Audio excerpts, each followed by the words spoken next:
My name is Victor Khaula. Welcome to the presentations that we are going to have. It's a long series.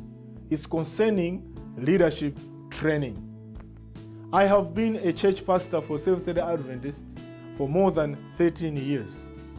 In my leadership, I have been at the church level and the conference level.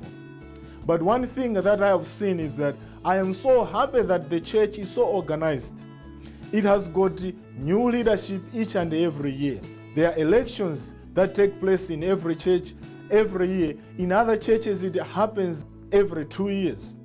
But one of the things that I've noticed is that not every church is able to train their members. Maybe because there are some other churches where one pastor is responsible for 40 churches. I've been a pastor for a district that had close to 40 churches.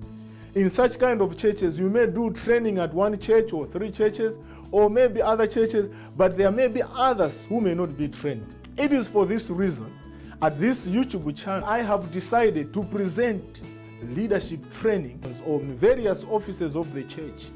Please subscribe to this channel. Once you subscribe to this channel, you'll be able to get these presentations.